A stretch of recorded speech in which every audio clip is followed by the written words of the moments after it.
Esta noche el país fue sacudido con la noticia de la primera víctima mortal en Colombia del virus AH1N1. En palabras del ministro de Protección, Diego Palacio, el caso fue confirmado por nexo epidemiológico y fue adquirido por contagio autóctono, es decir, que no fue traído de ningún otro país. El hecho vuelve a despertarnos frente a un problema que aparentemente había pasado a un segundo plano. Digo aparentemente porque aquí seguíamos muy inquietos con el asunto y antes de que se anunciara ese deceso, Beatriz Gómez había consultado a una voz muy autorizada, el médico patólogo y virólogo Jorge Bochel, exdirector del Instituto Nacional de Salud y exrepresentante por Colombia en el Consejo Ejecutivo de la Organización Mundial de la Salud. Beatriz le preguntaba precisamente si era cierto o no que con este virus no estaba pasando algo tan grave como se había advertido y que parecía más un escándalo orquestado por las multinacionales farmacéuticas. Las respuestas del doctor Bochel nos dejan pensando. Beatriz Gómez entra al radar. Doctor Bochel, hay gente que afirma que la aparición de la gripa H1N1 le está dejando millonarias ganancias a las empresas de biotecnología y sugieren que estas empresas influyen en la Organización Mundial de la Salud en el momento en que esta entidad va a decidir si se decreta una pandemia o una epidemia. ¿Usted qué piensa? Que influyan en la Organización Mundial de la Salud, categóricamente le digo que no.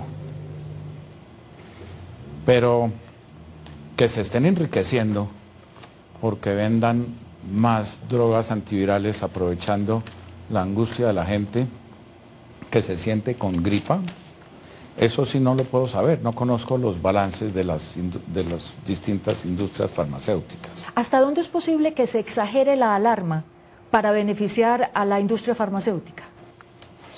Bueno, en el caso de la gripa, me parece que la alarma es sana.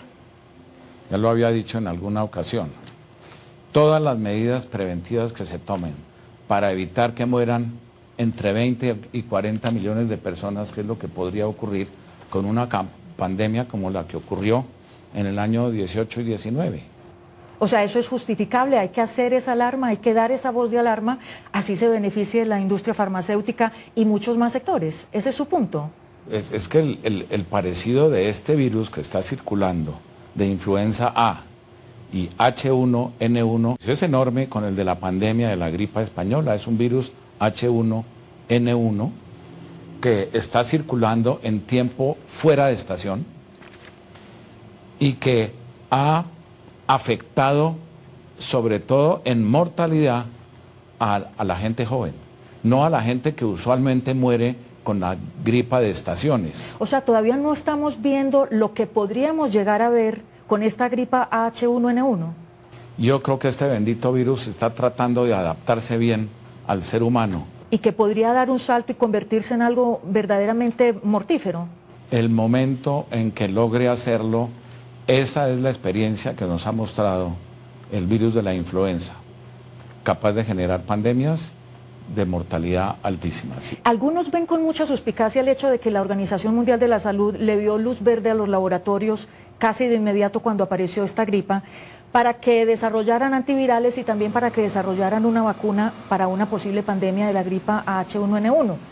La pregunta es si hay alguien diferente a los laboratorios en el mundo capaces de producir vacunas a escala masiva en un tiempo menor a 6 meses, por ejemplo. No, esas son leyendas que se generan, no sé si por envidia a la industria farmacéutica. No quiero defenderla. Si usted recuerda, Beatriz, hay un libro que es bien interesante de leer, escrito por una profesora de la Universidad de Harvard. De hecho, la editora de la revista médica probablemente más importante que tiene la medicina, que se llama el New England Journal of Medicine. ¿Y qué dice ella en su libro? Ella menciona las enfermedades que a veces se generan por la industria farmacéutica para poder vender sus moléculas que han creado. Es un libro muy interesante que se explica por sí solo y prefiero, es todo un tema de discusión diferente. Sí. Pero en relación con esto de la gripa, sí, yo creo que es infantil decir que es la industria farmacéutica la que ha manipulado el virus de la influenza para generar esto sí. Lo creo muy remoto, ¿no? No es imposible, en este mundo de la biología no es imposible nada, pero es que la experiencia nos indica cómo han sido los ciclos epidémicos y pandémicos desde desde el siglo XVI, si se quiere, y posiblemente antes, si escarbamos más en la historia, vemos que estas pandemias tienen o tenían antes altísima morbilidad y altísima también mortalidad. Sí, lo que algunos critican es, por ejemplo, que funcionarios de la OMS en Ginebra hayan inmediatamente dicho que se trata de la peor epidemia de los últimos 90 años, que era inevitable que se propagara por todo el mundo. Y ellos aseguran, los críticos, que este tipo de afirmaciones crea un estado de pánico que dispara inmediatamente la venta de medicamentos. No creo que cree un estado de pánico. No creo que sea sensato hacer vaticinios de ese tenor. Con el virus de la influenza, lo único que se sabe es que no se puede decir nada. Es totalmente incierto cualquier predicción que se haga con el virus de la influenza. ¿Usted diría que los laboratorios podrían desatar epidemias de otras enfermedades, pero diferentes a la gripa? Yo creo que el virus de la gripa, como tal vez en alguna ocasión lo he comparado, es con un camaleón, es capaz de cambiar en cualquier momento, porque esa es su virtud, así lo hizo la naturaleza, y así por eso es que ha permanecido en la forma que ha permanecido en la naturaleza, saltando de vertebrados al ser humano, que desde luego también es vertebrado, pero generando estas o epidemias pequeñas y focales o pandemias enormes de morbilidad y mortalidad muy amplia. Ahora, hay científicos que categóricamente afirman que este virus del H1N1, de la H1N1, es mucho más benigno de lo que se dice y que todo esto definitivamente fue una alarma exagerada. ¿Se equivocan ellos? Beatriz Gómez, este virus H1N1, si no es hermano, es primo hermano del virus que mató casi 40 millones de personas en el año 18. Que haya sido manipulado o no lo haya sido manipulado por el ser humano, me parece remotamente probable por no decir imposible. Y ya hay varios virólogos en Estados Unidos y en Europa que han dicho que este es casi que, si usted me excusa lo que voy a decir, es un virus promiscuo, porque tiene un pedacito de del genoma que afecta el virus de los seres humanos, un pedacito del genoma que afecta a las aves, a los patos, pero en general a las aves, y un pedacito del que afecta a los porcinos, al marrano. Entonces tiene un pedacito de ser humano, de ave y de marrano. Si ese bendito virus logra adaptarse y transmitirse de ser humano en ser humano, la experiencia es que puede generar una pandemia.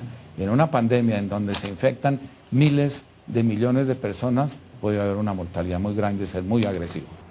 En conclusión, doctor Boschel, ¿es inevitable que los laboratorios y la industria farmacéutica se lucre en una situación de epidemia o de pandemia? Es inevitable. Sí. Y que su influencia sobre la OMS no es tan grande como dicen los críticos. Yo no sé si eso me lleve a que me tilden de cándido, pero yo me atrevo a decir que una organización como es la Organización Mundial de la Salud no se deja influir de ninguna manera por la industria farmacéutica ni por los grandes capitales del mundo. Doctor Boschel, muchísimas gracias. A usted, Beatriz, muchas gracias. Y tal vez la única premisa que quiero dejar para terminar es que lo único predecible del virus de la influenza es que es totalmente impredecible. Impredecible, totalmente impredecible este virus, y si no, miren la sorpresa que nos dio hoy en Colombia.